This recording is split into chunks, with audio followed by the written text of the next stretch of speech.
Welcome to Flyberry Studio, our creative house for ideas that feel fresh, fill gaps, and bring people together. So every month I sit down with two people I admire and we talk about things that people Google or ChatGPT late at night. We talk about work, identity, ambition, friendship, and all the messy stuff in between. We drink tea, we eat French snacks, we feel things, and yes, we record it. Goûter is a filmed live conversation in front of a small audience. This series is brought to you by Flyberry Events, the event agency I founded to create meaningful experiences on stage and beyond. It's tea time but bolder. If you want to see more of our videos, like and subscribe. Okay, hi everyone. Welcome to Goûter. Thank you so much for being here today. It means a lot. So today's topic is my job is my identity, but who am I without it? If that question has ever crossed your mind, even quietly, that you're exactly where you're supposed to be right now. So I'm really, really excited for this conversation. Drinks are poured, snacks are on the table. Hi, Terry. Hi, Alicia. Hi. Welcome to Goûter. How are you doing today? Great. Wonderful. Yeah. Good. Thank you both for being here for this first episode of Goûter. So today we're talking about what happens when your job is your identity and it disappears, right? This topic is so close to a lot of people's hearts, I believe. For anyone here or watching at home who doesn't know you yet, tell us who you are and what you do. Let's start with you, Alicia. Sure. So my name is Alicia. I'm the founder and creative director at the Daily Atelier, and I currently help leaders stage soft rebellions within their brands and businesses. So forming an opinion that's clear and kind and building a project out of it in order to help it speak for you. So that's been the focus of my work lately. Beautiful. What about you, Terry? Yeah, I'm Terry Holland, and I'm a high-performance coach, podcaster, and speaker. I specialize in hypnotherapy and neuro-linguistic programming, and I work with business leaders and entrepreneurs to help them to achieve their big goals and move from where they are to where they want to be in a short period of time. Amazing. So how would you have introduced yourself and explain what you do before you change your career? So before I changed my career, I was in the sciences, actually, surprisingly. So seemingly very different from what I do today. And so I would tell myself that tell other people that I worked as a chemist in green tech, and that had been the focus of my research for, at that point, almost 10 years. And so, I would always show up as the chemist. So that was my Instagram handle at the time, Alicia the Chemist. So it was very, very straightforward and clear cut. It was very identified with that particular role. Terry? And I was a personal trainer and sports nutritionist before, so it seems very similar to what I do today in a lot of aspects, but how I do it has changed a lot. But that's how I would have introduced myself. So what I've noticed is that both of you introduce yourself with your job first, and then your personality or who you are second, right? It's very telling of today's topic. Yeah. So I'm a big believer of the fact that we are a product of our childhood. So I want to ask you both, who were you as kids? What kind of kid were you before there were titles and all these careers? I think I was definitely a more cautious child. I was always very interested in the arts. So actually as a 5-year-old, I remember calling myself an artist. I would paint, I would draw. But I think as life goes on and, you have more responsibilities, and not necessarily responsibilities other people put on you, but that you take on for yourself, I decided that, I wanted something that felt a little bit more impactful, let's say, by society standards. And, sciences was always an area of interest to me as well. And so I was like, well, obviously between the two, I'm going to take the strategic route.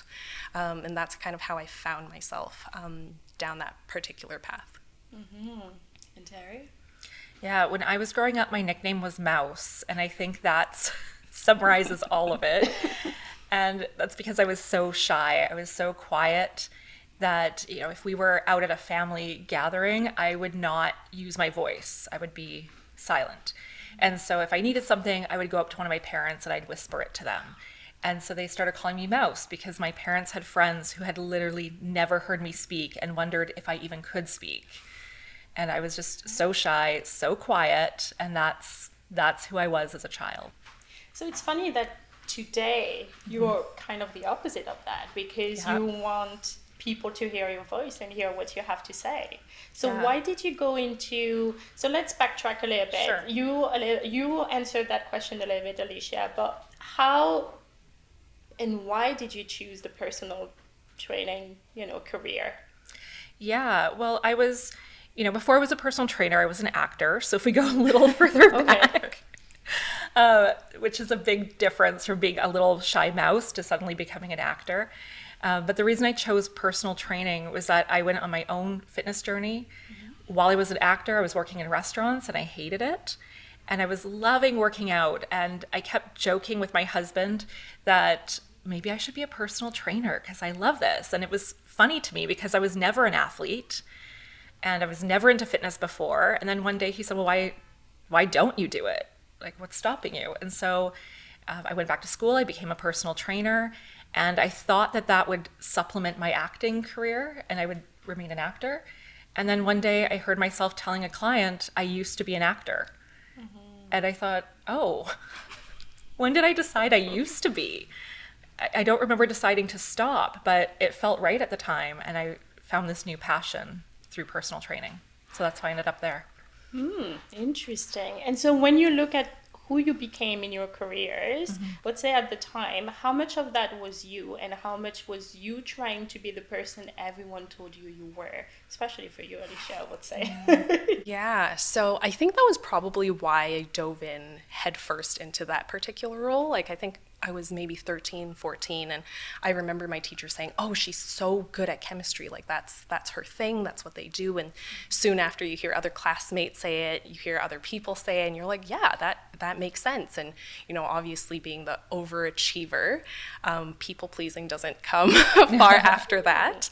And so you start kind of getting addicted almost to the feedback of, you're good at something. You get positive affirmation from everybody else, and you kind of start to snowball into that role without even realizing that you actively chose it.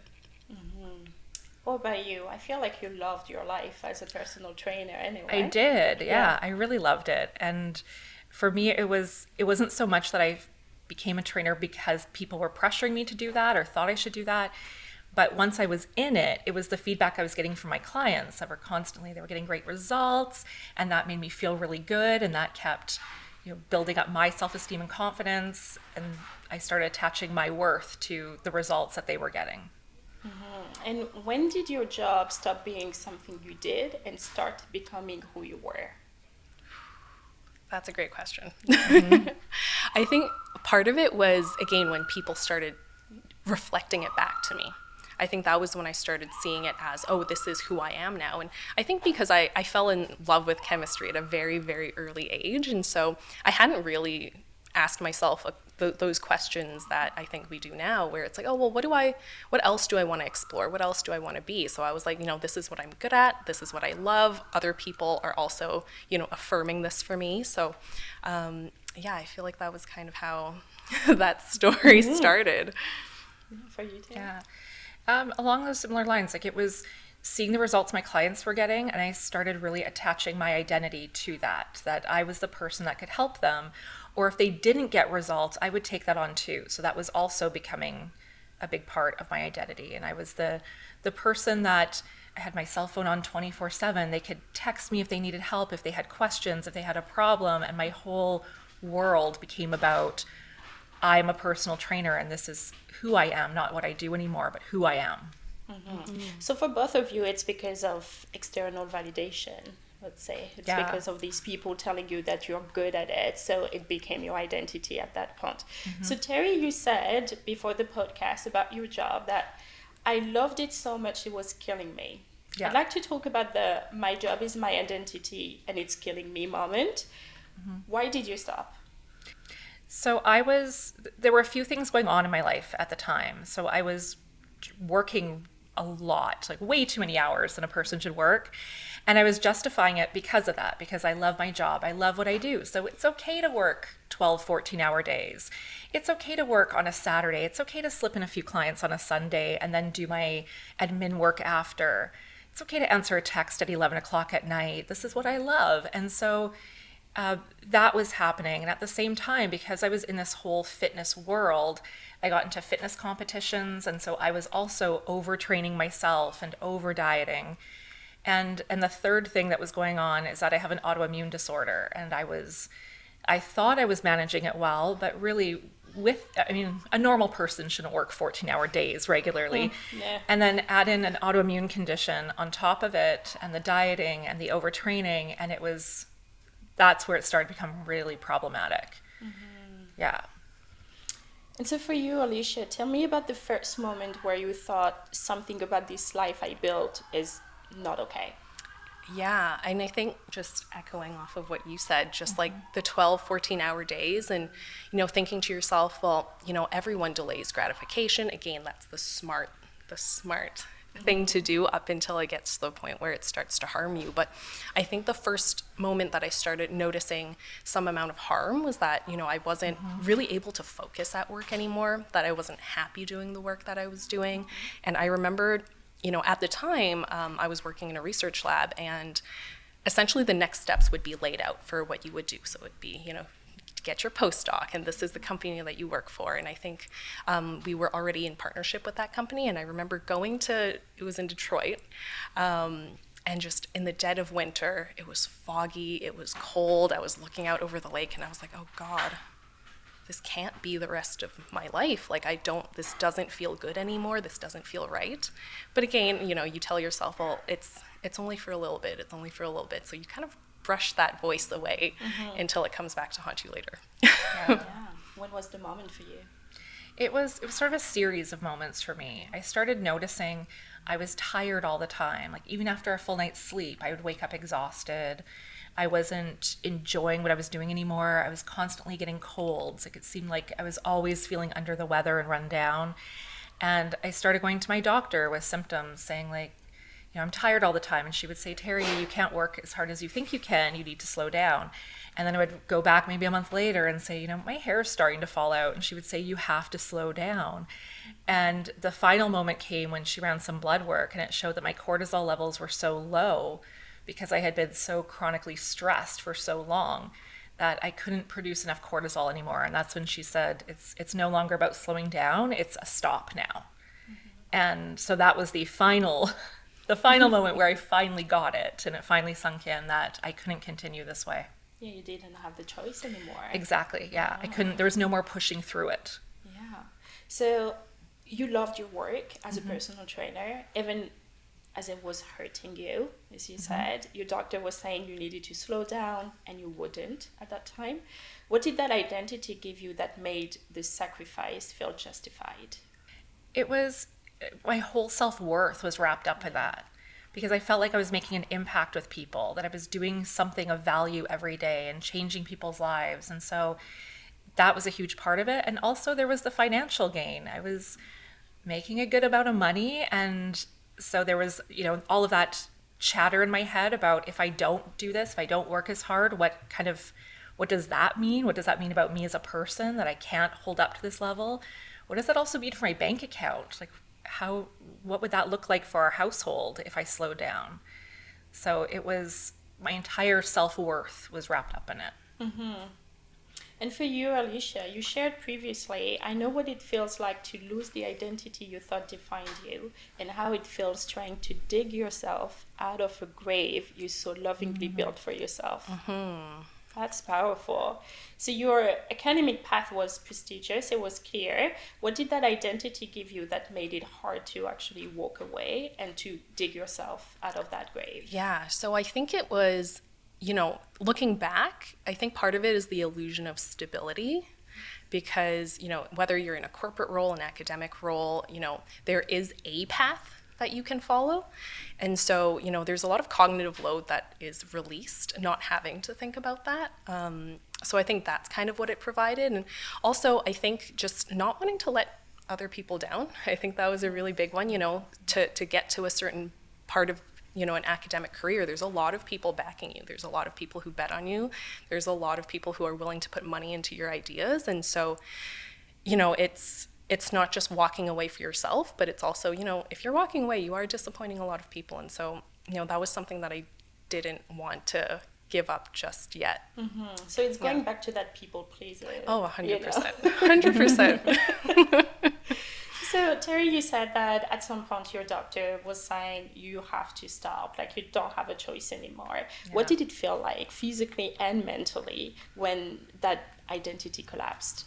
Yeah, well, at first I tried to negotiate with her, and I was like, well, what if I just cut back to 10-hour days, or what if we do this? And she said, no, it's a full stop. And so it was like I felt everything was being taken away, my income, my identity. I also, through this, there was no more dieting, there was no more training for myself. I really had to practice rest. The term she used was aggressive rest, right? And I thought, like, what does that mean? What is aggressive rest? And she said, you're going to, like, the only exercise was walking my dog.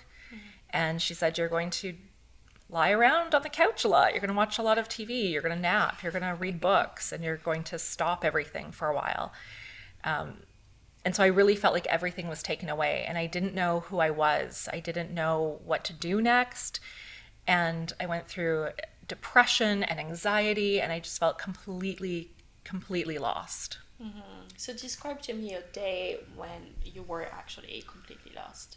How did it look like from morning to evening? Yeah, so I was still training a little bit. Like, we did negotiate a couple mornings a week. I could go into the gym and see clients.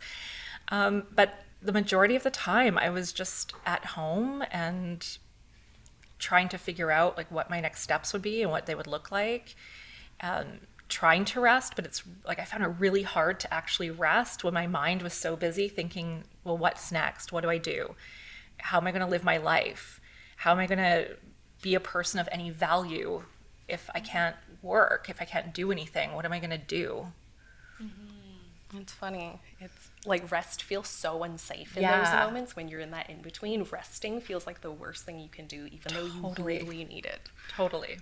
It does. So what did you lose in that moment when you decided the PhD track and everything is behind me? Yeah, so the big one I think that most people can see is you also lose your community in a way. So it's the people that you surround yourself with on a daily basis. And again, because of the nature of my work, it's so hands-on, at least back then. Again, you're doing benchtop chemistry, you're doing talks, you're publishing papers. You no longer have access to that community once you're out of it. And so that's also quite challenging to navigate because, you again, with the mental load of everyone knowing what your reputation is, you don't really have to prove yourself in any way. And so stepping out of that, I think that was, felt like a big loss at the time.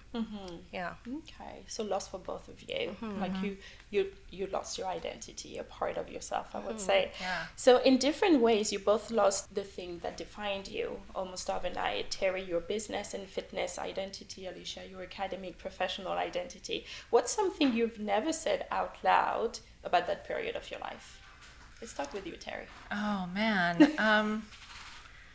I don't know if there is anything I haven't said out loud because I think I've been pretty open about it. The only thing that does come to mind is that I now look back at it and see it as really a gift that happened because it set me on a completely different course and helped me get really clear on what my boundaries are and what's important to me and what matters. And so I don't know if that's something I haven't shared before, but I would say that is a big piece of it, is that it really was, in a strange way, the best thing that could have happened. So you were very vocal about that. There is nothing that you kept for yourself and never told I don't anyone? think so. Okay. What about you, Alicia? I think, at the time, obviously, when you step away, you're frustrated about a lot of things. And, I was vocal about the things that I was frustrated about. And, behind the scenes, I do talk about it similarly as Terry does, where, it really was the best thing that has ever happened to me. And, truly, I don't think anything that's bad is ever truly that bad if you know how to find what it is that, you enjoy and what you can take out of it in order to take those next steps. And, I bear no ill will towards, anything that did happen in the past. I think that's something maybe I haven't said out loud, at least in a public forum, but it was a blessing in disguise. That's good to hear that, because I feel like a lot of people will be like, okay, I lost my identity.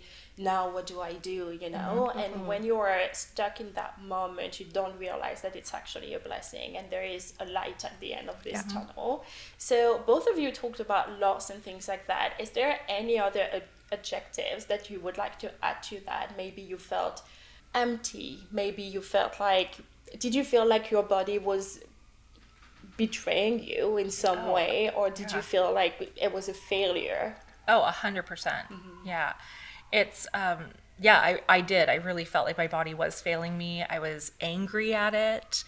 I was angry at the fact that I no longer looked like a personal trainer, because part of it was not being able to train or diet, and gaining weight unexplainably as well as part of my condition was, like I didn't even feel confident to say that I was a personal trainer because I didn't reflect that anymore.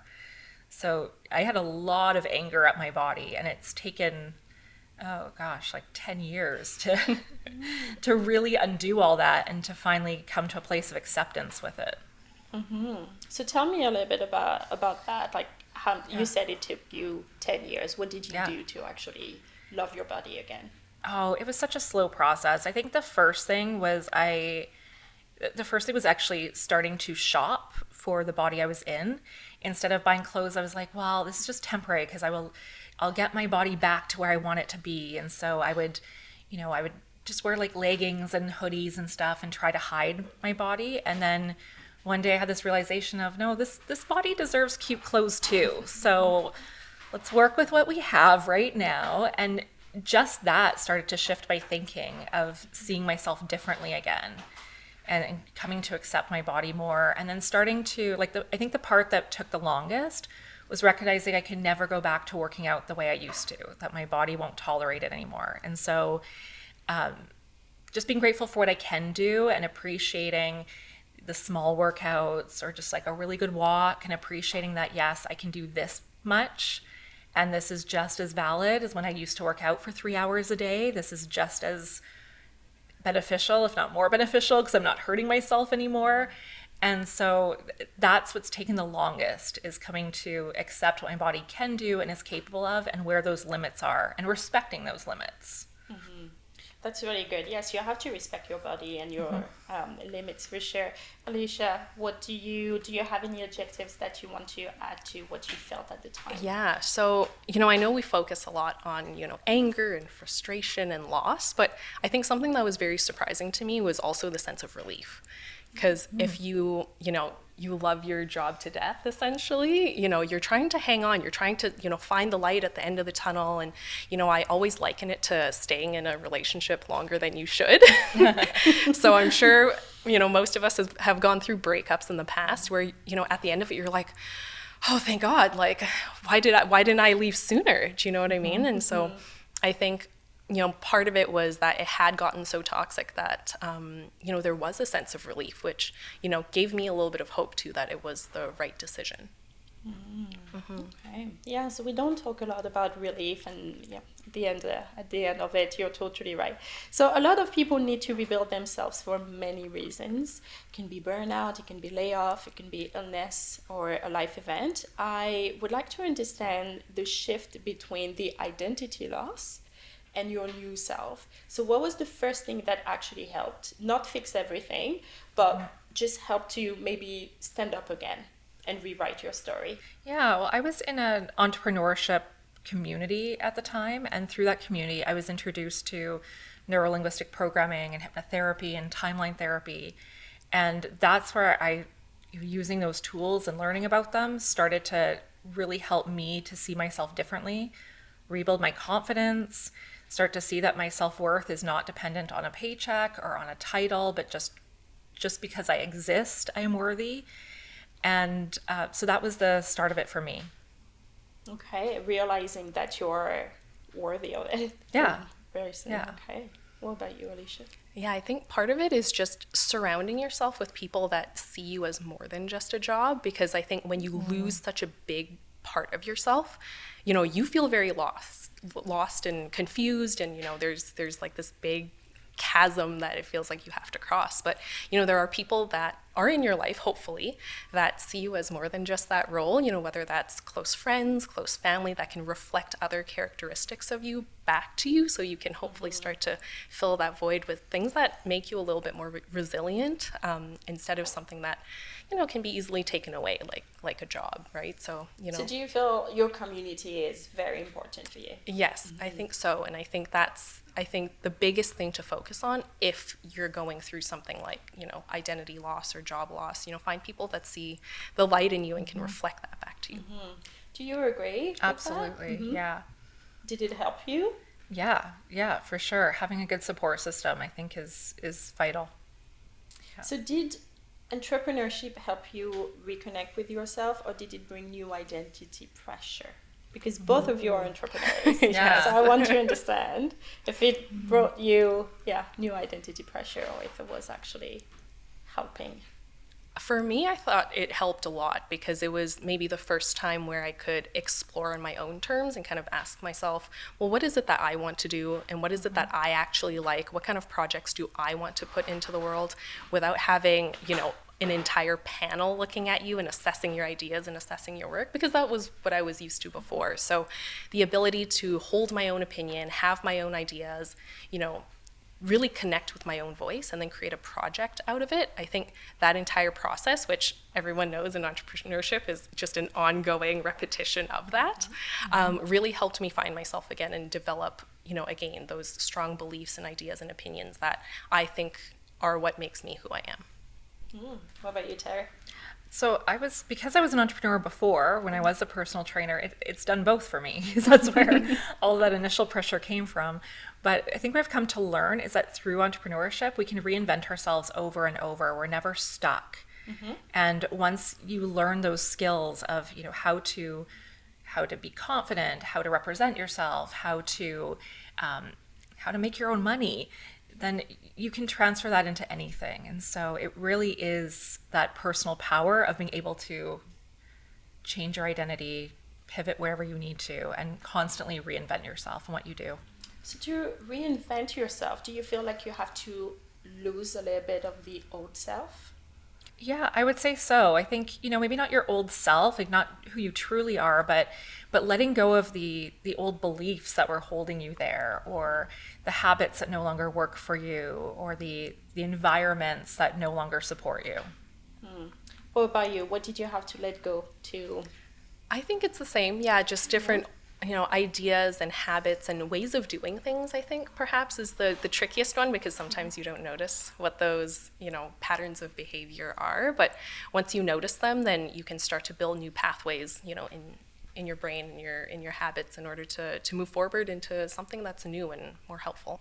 So you build on top of who you were before. You're Exactly. not losing or, Exactly. any part of you. So for someone who doesn't want to become an entrepreneur, how would you advise them to rebuild identity after a big career shift?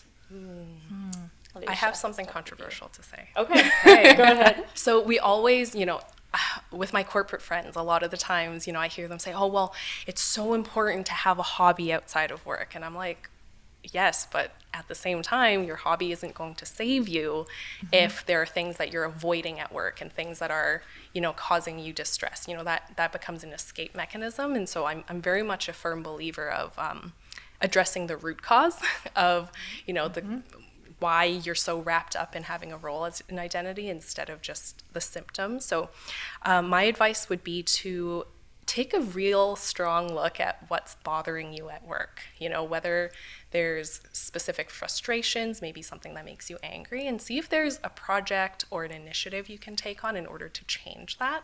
And I think in you building self-confidence and making those projects come to life, you can build an identity that isn't just role specific. And so that gives you some freedom to explore who you can be.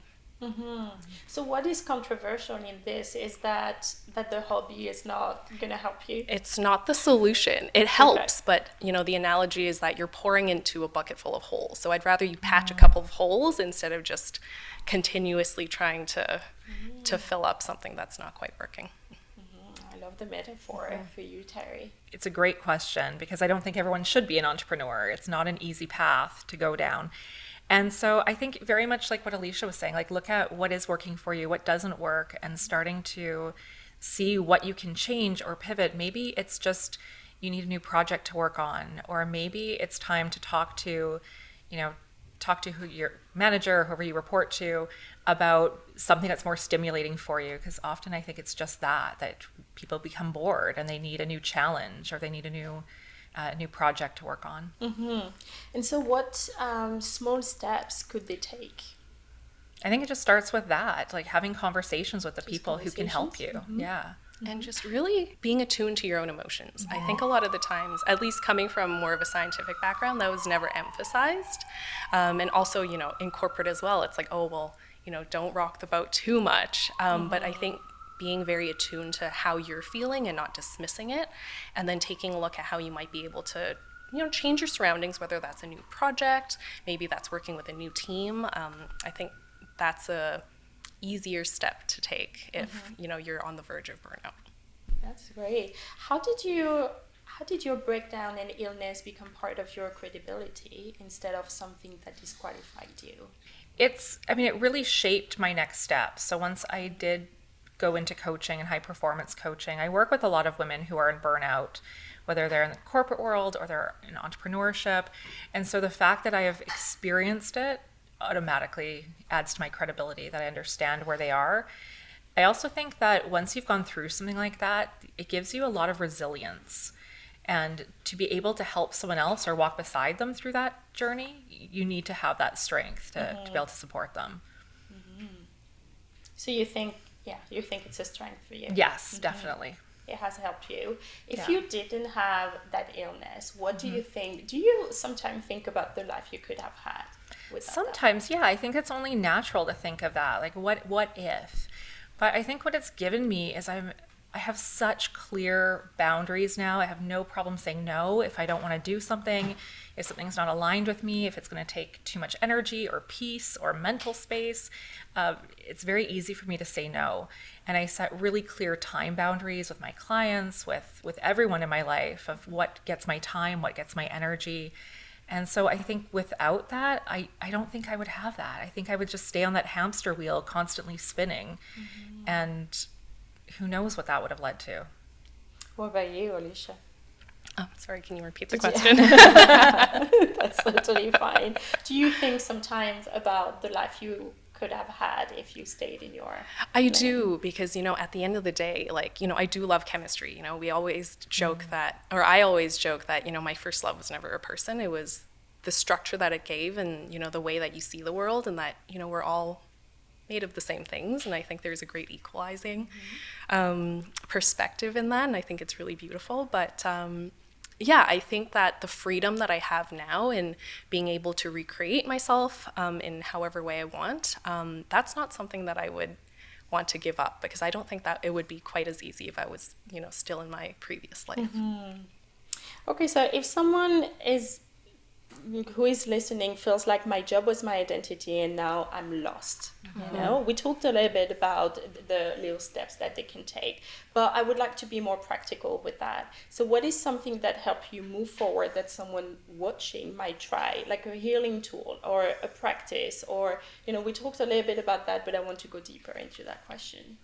Okay, I think for me, writing was a really big one. And it doesn't even have to be like journaling writing. It was just a way to express yourself and to hear yourself. So, potentially if you go from writing to speaking, even if it's just to your own mirror, I think that helps you find a part of yourself that, again, is not from a role, it doesn't come from a role, and helps you, again, just get back in tune with your thoughts, your opinions, your emotions in order to even find the next steps. Because I think if you've lost your voice, there's no point in trying to figure out what the next step will be. You really need to root back into, what you believe in without all of the external pressures that might have otherwise been there. Yeah, great answer. Yeah.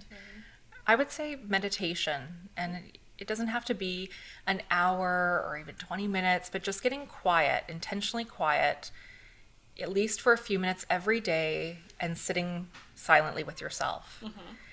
It's amazing what kind of insights will start to come out of that, and the clarity that comes with it. And I would also add to that, the second thing I would say to do is ask yourself a question. Often we ask the question of who am I? But when you're in that space, you don't know who you are. And that question can feel overwhelming. So instead of starting with who am I, start with who do I want to be? And start rebuilding from that question. That's good insight. What do you wish you had known when you were going through that transition at the time? Start with you, Alicia. Ooh, that it is going to be an ongoing journey, that there is no, as Terry says, who do I want to be? You do have an idea of who you want to be in your head, but, that's going to continue to evolve and grow as you do. It's never I've reached this version of myself and now I'm done. Because I think that's the trap, and that's what gets you stuck in over-identifying with a role or a version of yourself that you're unable to break away from. And so I think that would be what I would tell myself if I were to do this all over again. Yeah, it is an ongoing process. What do you think? Yeah, I would say to just play. Like, do something creative, do something silly, color, paint a picture, write a poem, like go do something playful and fun. And it doesn't have to have any expectations on it. I think just through the act of play, we can find a lot within ourselves. So do you feel you were too serious at the time? Definitely. I feel that. Yeah. Now I tell people to chase the chaotic sense of glee if you can. Oh, nice. Yeah, I love that. I like that. Yes, I guess with your academic, path, you were very serious as well. Very serious. How did you, come up the other way and decided to be a little bit more fun, creative, and, Yeah, I think it's, the act of creating yourself or creating a new identity is done through, play, as Terry says, and that, without a sense of play, you get stuck in the same loops because you're not allowing yourself to explore. So I think in just allowing myself it doesn't have to be a chaotic sense of glee if that feels very scary to you from the outside, but just maybe chase something that makes you giggle, something that makes you laugh, something that makes you smile, and then build it from there. And then it'll feel safer as time goes on to incorporate play into your work. Are you more playful now? I think so. I like to think so, yeah. You're I think I don't take life too seriously anymore. Well, that's really good. If you stripped away your titles, your podcast, your companies, and you had to introduce yourself at a party starting with, I am the woman who, how would you finish that sentence today? Okay, well, I think I have mine. Okay, yeah, I'll go for go. it. Okay. I would say I'm a woman who enjoys expressing herself fully. Love that. By you, Alicia. That life is about expression and creation, and nothing else besides that matters. So when was the last time you felt truly proud of yourself? Start with you, Terry. Oh, I would say yesterday. Oh, that's good. What did you do? Yeah. So I was asked to work on a project, and it was going sideways, and it did not feel aligned with me. And I used my voice and said, this is no longer working. And for the sake of our relationship, I'm going to step out of this now. And I'm not going to go forward. And I'll let you know if at a later date this does align with where I'm going. So you showed up for you. Yeah. And you felt really proud of Where in the that. past I would have felt like, no, I have to do this. I said I would. I have to do it even though it feels awful and I don't want to continue. I would have just stuck it out. What was it? I'm sorry. I know. I wish I could say, but... Alicia, do you have I think similar to Terry, it was probably just last weekend where I allowed myself to work on an art project for fun.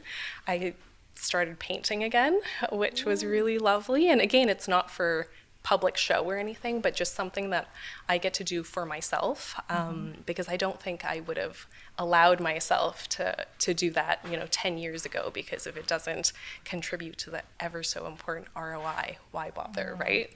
And so noticing that shift within myself and allowing myself to do that was something that made me feel really proud of me. That's good. What do you paint? Landscapes and just abstract shapes. Wow. Yeah. I don't know how to paint at all, so I'm very, easily impressed. That's really good. So if you have a book, a podcast, or an artist to recommend to someone who is rebuilding themselves from scratch, which one would it be and why? Terry? For me, it's a book, When Things Fall Apart, Hard Advice for Difficult Times by Pema Chodron. Love her. Yeah, she's great. And I was gifted that book a long time ago before I went through any of this, and I didn't read it. It sat on my shelf until I needed it. And then I wished I had read it many years before. It might have saved me a lot of heartache, but it really was a pivotal book for me in that time of reading, like, really what happens when we fall apart? What do we do? And what does that mean moving forward? I love that. It's also one of my favorite books. Oh, nice. Great. For me, it's also a book, but it's not a self-help book because I think a lot of the times you can over-pathologize yourself. So the book that I have in mind is called The In-Between by Hadley Vlahos. She is a hospice nurse, and I think there's something to be said about reading just other people's perspectives because she goes through, things that frustrated her, obviously, within the industry and, when it comes to working in hospices and what she wanted to do better and how she went about doing that. And so just seeing someone else kind of go through that process, even if it's through a book, was something that felt very inspiring. And maybe just as like a tangent to that as well, because it covers the topic of death, I think if we get really comfortable with the idea of death and that life is incredibly short, that, experimenting and playing in between feels a lot safer. Yeah. So I think what I take from that conversation is like, don't take yourself too seriously. And there is a light at the end of the tunnel, right? And you have to be, playful and all.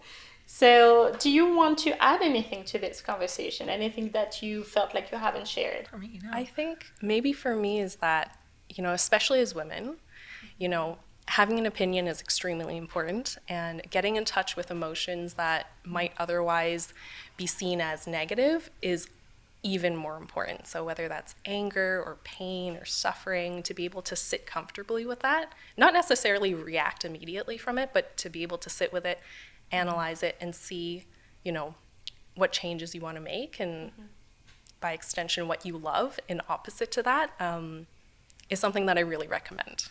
If you are finding yourself in a position of burnout or leaving an identity. And so how do you feel today? Where are you today? Are you happy with your life? Are you content? Do you want to change it again? Terry? Well, I think it's always changing, but I would say I am content and I am happy with my life. And, like just last night we were having dinner at a friend's house and I was thinking, this is a great life. This is great. Having dinner with friends and my husband and just sharing a great meal. Like what more do I want than what I have right now? This is great.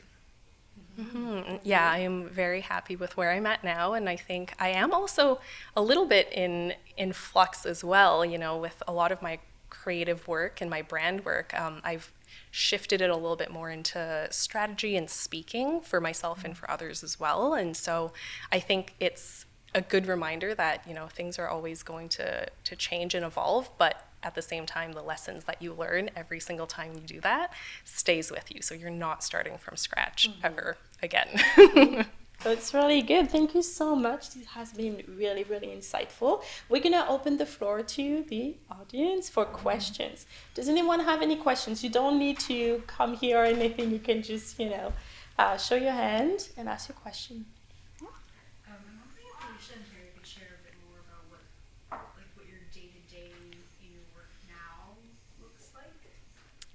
Yeah, so for me, it really depends on what projects that I have on the go. So, I do like to ground myself in, my own personal rituals in the morning. So whether that's journaling or meditation before I dive into client work, and then saving a day or two just for personal projects and experimentation. So I would say, in terms of client work, 2 to 3 days a week, personal experimentation and playfulness that, ultimately improves my work in the long run. I spend maybe a day on, and then, admin maybe on Mondays. So if I had to break down a week, that's usually what they look like. But again, really depends on the projects that I have on hand.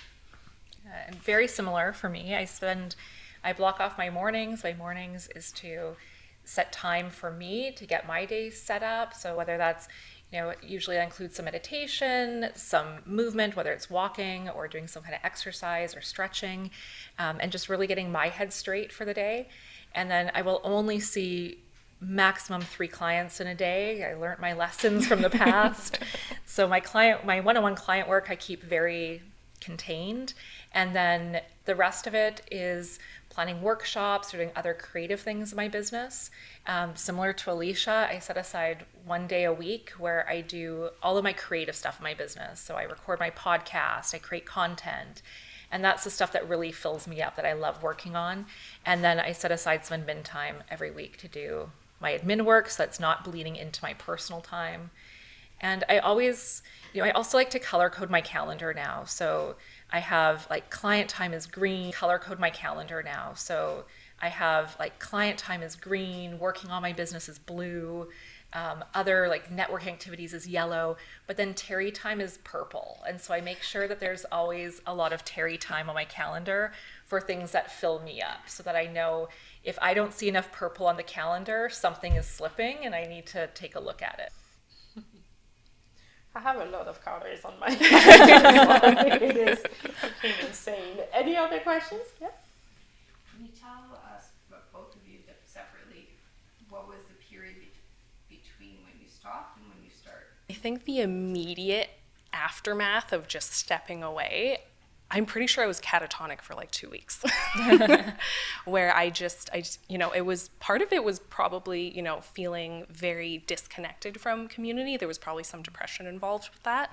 And then picking myself up by the bootstraps and, knowing and understanding that creating yourself doesn't just, it's not a download that comes, it comes from putting in the work and putting in,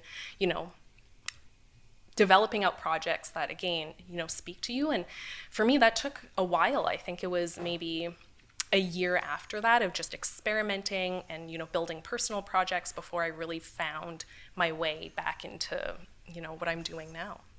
So it is a lengthy process, and it's not a straightforward one. Mm-hmm. I would say for me, it was about a year before I really felt like, okay, I can really step into this new role and this new business that I'm starting and really dive into it. But it still took time after that. Like, it wasn't a full go period. It was like a slow revving up, I guess, is how I would explain it. Mm-hmm. And I guess to even identify with something that it was other than my job as a scientist, I think that took up to 2 years before I stopped saying, oh, well, I used to do chemistry, So it took quite a long time to, adjust both, to find the safety in my body and just mentally as well. Any other questions? Yep. I'm curious how you did end up moving towards the specific jobs that you have. Right. So mine is actually quite straightforward. As a grad student, you are very broke. So you are doing other jobs on the side. And for me, I had always, enjoyed creativity. I would build websites, and that was something I used to do for fun, but it wasn't something that I thought I would ever pursue seriously. I always told my friends, well, in another life, I would be a creative director. And so when I stepped away, I was like, you know what, I should maybe investigate this a little bit more and take it a little bit more seriously and see where it takes me. So, for me, it was something that had already been there, but I just wasn't taking it too seriously until I had to. For myself, it was everything that I do now with my coaching practice, NLP, hypnotherapy, timeline therapy, those are the tools that helped me to recover and heal. So once I saw the changes in myself, I started to think, oh, maybe this is a way that I can help people and contribute back to people and be in a safer way for me that's not so harmful to my body. Any other questions? Yeah. So when you reestablished your new career, what was the moment that made you realize, oh, this is it, and I'm not going back? When I made a client cry. In a good way. where, you know, I felt like I was able to use my other gifts, and it was truly, genuinely helping other people in their business, and also just in the way that they saw themselves as well, because I think in going through an identity shift, I was able to lead other people through within their own businesses as well. So I think once I figured that piece out and was able to see myself celebrating other skills that I had that I didn't before, I think I was like, okay, I think this is it for me. I think I've made it through the tunnel and I feel okay. Yeah, I think for me there were two moments. So the first was when I started noticing that I was feeling better and starting to feel more like myself. And I thought, okay, there's something to this work that is very beneficial for people. And then I think the next one was similar. It was when I got my first coaching client. And I thought, yes, I can do this, and this feels safer in my body to do this work. As you were getting started, was there ever like imposter syndrome, or like, I didn't maybe study this, and so how do I have credibility? Yeah, just curious about that. So, I mean, I did go through extensive training for what I do today. So I knew I had the training and the skills, but I did have the imposter syndrome of like, what if it doesn't work? Or what if I need to learn more first before I get started? Or what if I'm not any good at this? And for myself, I've just reframed imposter syndrome, because what I've come to learn about it is that, you know, people with a low level of competency often overestimate what they know, where people with a high level of competency often underestimate how much they know, because they know enough to know they'll never know everything about their subject. And so now I look at imposter syndrome as a good sign that if you're feeling it, you probably know more than you think you do, and you're probably on a good track. Mm-hmm. Yeah, I would 100% agree with that. Yeah, I think in terms of just like dealing with imposter syndrome, you know, obviously when you get started, you don't have the previous recognition in the previous role. And so that in itself, that juxtaposition from where you were before and where you are now is very, very jarring, because now you have to really put yourself out there to any new person that comes your way to really talk about, again, you know, your thoughts, your perspectives around how you approach your work. And so that was something that I found helped in terms of building confidence and credibility, was that, you know, I was able to bring in previous experience from, again, just going through an identity shift, and also from, you know, working in creative projects in the past, and having a mentor to kind of help me adjust and build as I was going.